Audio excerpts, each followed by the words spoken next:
அனைவருக்கும் தெய்வீக வணக்கம். நான் உங்கள் Karthik. Welcome to divine truth YouTube channel. இன்னைக்கு நம்ம பார்க்க போறது நாளைய தினம் வெள்ளிக்கிழமையில் தோன்றக்கூடிய அற்புதமான மூன்றாம் பிறை திருநாள். ஒரு கைப்பிடி அளவு அரிசி போதும், கடன் காணாமல் போகும், கடல் போல் பணம் சேரும். நம்ம யூடியூப் சேனல்ல பணவசியத்திற்காக, அதாவது பணத்தை ஈர்ப்பதற்காக நிறைய தாந்திரீக முறைகள், மந்திர ஜபங்கள், ரகசிய வழிபாட்டு முறைகள் மற்றும் லா ஆஃப் அட்ராக்ஷன் மெத்தட்ஸ்னு பல பதிவுகளை பார்த்துக்கிட்டு இருக்கோம். அந்த வரிசையில இப்ப நம்ம பார்க்க போறது மிக மிக எளிமையான ஒரு தாந்திரிக தீபம் ஏற்றும் முறை. நம்ம சேனலை ரெகுலரா பார்க்கிறவங்களுக்கு தெரியும், நம்ம அப்லோட் பண்ணக்கூடிய அனைத்து பணவசிய முறைகளையும் வெள்ளிக்கிழமை, அமாவாசை, பௌர்ணமி மற்றும் மூன்றாம் பிறை வரக்கூடிய நாட்களில் செய்வதுதான் வழக்கம். அதன் அடிப்படையில் நாளைய தினம் வெள்ளிக்கிழமை மற்றும் மூன்றாம் பிறை இரண்டுமே சேருகின்ற மிகவும் அற்புதமான நாள். பொதுவாகவே மார்கழி மாதத்தின் ஒவ்வொரு நாட்களுமே பிரம்ம முகூர்த்தத்திற்கு இணையானது.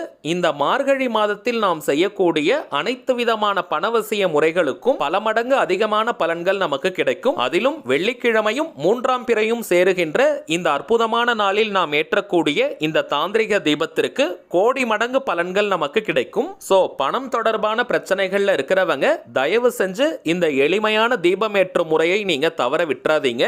நாளைய தினம் மூன்றாம் பிறை தோன்றக்கூடிய துல்லியமான பஞ்சாங்க நேரம் என்ன, அந்த நேரத்தில் நாம் ஏற்ற வேண்டிய தாந்திரிக தீபத்தை பற்றியும் இந்த வீடியோல டீடைல்டா நம்ம தெரிஞ்சுக்கலாம். அதற்கு முன்னாடி நம்ம சேனலை இப்பதான் நீங்க ஃபர்ஸ்ட் டைம் பார்க்கறீங்கன்னா மறக்காம சப்ஸ்கிரைப் பண்ணிக்கோங்க. பக்கத்துல இருக்க பெல் ஐகானையும் பிரஸ் பண்ணிக்கோங்க. அப்பதான் அப்லோட் பண்ற எல்லா பயனுள்ள தகவல்களும் உடனடியா உங்களுக்கு நோட்டிபிகேஷன்ல வரும். முதல் விஷயம், நாளைய தினம் மூன்றாம் பிறை தோன்றக்கூடிய துல்லியமான பஞ்சாங்க நேரத்தை நம்ம தெரிஞ்சுக்கலாம். திருக்கணித பஞ்சாங்கத்தின்படி நாளைய தினம் ஜனவரி 12ஆம் தேதி 2024 வெள்ளிக்கிழமை மாலை 5 மணி 43 நிமிடங்கள் முதல் மாலை 6 மணி 35 நிமிடங்கள் வரை இருக்கும். இந்த 52 நிமிடங்கள் தாங்க பஞ்சாங்கத்தின்படி மூன்றாம் பிறை தோன்றக்கூடிய நேரம். சோ இப்ப நம்ம பார்க்க போகும் இந்த தாந்திரிக தீபத்தை இந்த நேரத்தில் ஏற்றுவது உச்சகட்ட பலன்களை நமக்கு கொடுக்கும். இந்த நேரத்தை பயன்படுத்த முடியாதவங்க இரவு 8 மணி முதல் 9 மணி வரை இருக்கும்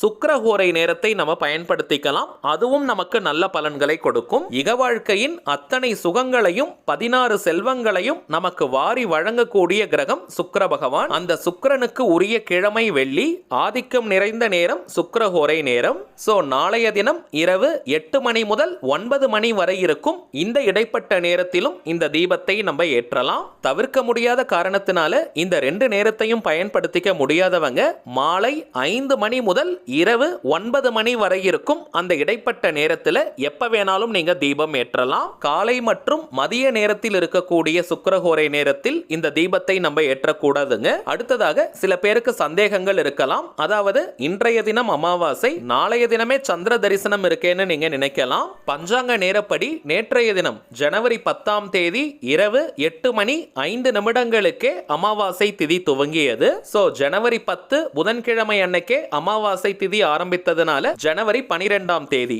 அதாவது நாளைய தினம் நமக்கு சந்திர தரிசனம் கிடைக்குது. சரிங்க, இந்த தாந்திரிக தீபம் ஏற்றுவதற்கு பிரதானமாக நமக்கு தேவைப்படும் பொருள் அரிசி. சந்திர பகவானுக்கு உரிய தானியம் நெல் அல்லது அரிசி.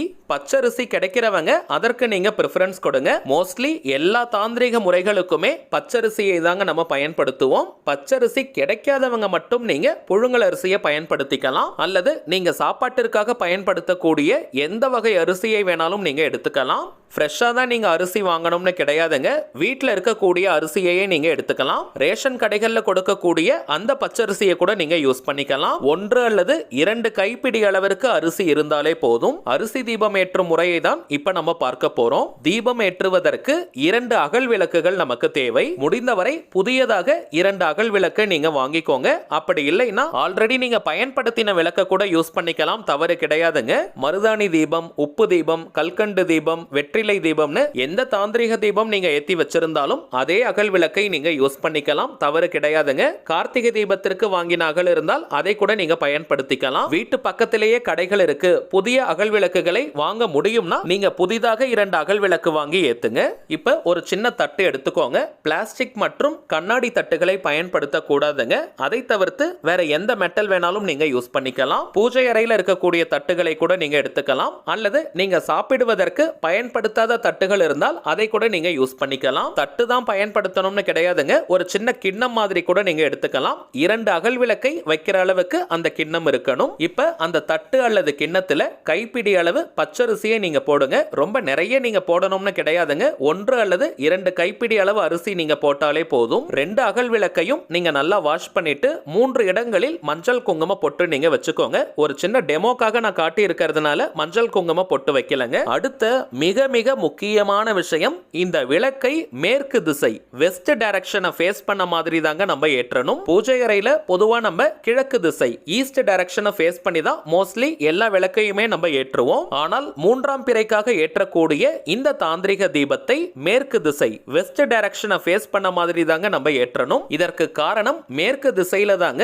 3ஆம் பிறை நிலவு நமக்கு காட்சி அளிக்கும். அதே போல இந்த தீபம் ஏற்றுவதற்கு தனி பூஜை அறையெல்லாம் இருக்கணும்னு கிடையாதுங்க. வீட்ல நீங்க சுவாமி படங்கள் எந்த இடத்துல வச்சிருப்பீங்களோ அங்கேயே இந்த விளக்கை நீங்க ஏற்றலாம். ஆண்கள் பெண்கள் யார் வேணாலும் இந்த தீபத்தை ஏற்றலாம். வீட்ல பெண்கள் இருக்கிற பட்சத்துல இந்த விளக்கை நீங்கள் ஏற்றும் பொழுது இன்னமும் அதிகப்படியான பலன்கள் கிடைக்கும். பெண்கள் இல்லாத பட்சத்துல ஆண்கள் இந்த தீபத்தை ஏற்றலாம். இந்த விளக்கை ஏற்ற போறவங்க நாளைய தினம் கட்டாயமாக நீங்க குளிச்சிருக்கணும். தலைக்கு குளிக்கணும்ன்ற அவசியம் கூட கிடையாதுங்க. நார்மலா நீங்க குளித்தாலே போதும். பெண்கள் தீட்டு நேரமாக இருந்தால் இந்த விளக்கை நீங்க ஏற்ற வேண்டாம். அப்படி இருக்கிற பட்சத்துல வீட்டில் இருக்கக்கூடிய வேறு உறுப்பினர்கள் கிட்ட சொல்லி இந்த தீபத்தை ஏற்ற சொல்லுங்க. இந்த தீபம் ஏற்ற போறவங்க நாளைய தினம் நாள் முழுவதுமே அசைவத்தை நீங்க தவிர்க்கணும். தெரியாமல் நீங்க அசைவம் சாப்பிட்டிருந்தீங்கன்னா திரும்பவும் இன்னொரு முறை குளிச்சுட்டு இந்த விளக்கை ஏத்துங்க. குளிக்கும் பொழுது தலையில் 3 முறை நீங்க தண்ணீரை தெளிச்சுக்கோங்க, அல்லது டைரக்டா நீங்க தலைக்கும் குளிக்கலாம். விளக்கேற்றுவதற்கு நெய் நீங்க பயன்படுத்துங்க. நெய் இல்லாத பட்சத்துல நல்லெண்ணெயை நீங்க யூஸ் பண்ணுங்க. இந்த தீபத்திற்கு நீங்க ஐக்கூட்டு எண்ணெய் கூட பயன்படுத்திக்கலாம். இப்ப கடைகள்ல பாட்டில்ல விற்கிறாங்க ரெடிமேடா, அந்த எண்ணெயை கூட நீங்க யூஸ் பண்ணிக்கலாம். நார்மல் பஞ்சுத்திரி அல்லது நூல் திரி போட்டு இந்த தீபத்தை நீங்க ஏற்றுங்க. 2 தீபத்திற்கும் புஷ்பத்தை நம்ம வைக்கணும். எந்த மலரை வேணாலும் நீங்க வைக்கலாம். முடிந்தவரை வெள்ளை நிறத்தில் இருக்கக்கூடிய மலர்கள் கிடைக்குதான்னு பாருங்க. மல்லிகை, முல்லை, நித்திய மல்லி, ஜாதி மல்லின்னு இது போன்ற மலர்களை நீங்க வைக்கலாம். 2 பூக்கள் கிடைச்சா கூட போதும். 2 விளக்குக்கு பக்கத்திலையும் நீங்க வச்சிருங்க. இந்த மலர்கள் கிடைக்காதவங்க எந்த பூக்களை வேணாலும் நீங்க வைக்கலாம். நார்மல் பஞ்சுத்திரி அல்லது நூல் திரி போட்டு நீங்க தீபம் ஏற்றுங்க. விளக்கிற்கு நைவேத்தியமாக ஏதாவது ஒரு இனிப்பு பொருளை நம்ம வைக்கணும். வெள்ளிக்கிழமைனாலே மகாலட்சுமி தாயார், சுக்கிர பகவான், குபேரருக்கு உரியது. இந்த 3 பேருக்குமே இனிப்பு சுவை உகந்தது. அதனால இனிப்பு நைவேத்தியம் நீங்க வைக்கணும். பாலில் சர்க்கரை கலந்து நீங்க வைக்கலாம், அல்லது உலர் திராட்சை, கல்கண்டுன்னு என்ன வேணாலும் நீங்க வைக்கலாம். கடைகளில் இருந்து வாங்கின இனிப்புகள் அல்லது வீட்டுல நீங்க செய்யக்கூடிய இனிப்புகள்னு எதை வேணாலும் நைவேத்தியம் செய்யலாம். இப்ப விளக்கேத்திட்டு சந்திர பகவானையும், மகாலட்சுமி தாயாரையும், குபேரரையும், சுக்கிர பகவானையும் மனதார நீங்க நினைச்சுக்கோங்க. பணம் சேரணும், பணம் வசியமாகணும், பணம் குவியணும்னு மனமுருகி நீங்க பிரார்த்தனையை செய்யுங்க. 2 நிமிடங்கள் இதே போல நீங்க பிரார்த்தனையை செய்யுங்க. அதற்கு பிறகு ஒரு அரை மணி நேரம் விளக்கு எரியட்டும். அதற்கு பிறகு விளக்கு தானாக குளிர்ந்தாலும் பரவாயில்ல, அல்லது ஒரு புஷ்பத்தை கொண்டு நீங்களாகவும் குளிர்விக்கலாம். விளக்கு குளிர்ந்ததற்கு பிறகு நைவேத்தியமாக வைத்த பொருளை நீங்களும் சாப்பிடலாம், மற்றவர்களுக்கும் கொடுக்கலாம், வெளியாட்களுக்கு கூட நீங்க கொடுக்கலாம், தவறு கிடையாதுங்க. நாளைய தினம் அந்த விளக்கை நீங்க கலைக்க வேண்டாம். சனிக்கிழமை அன்னைக்கு,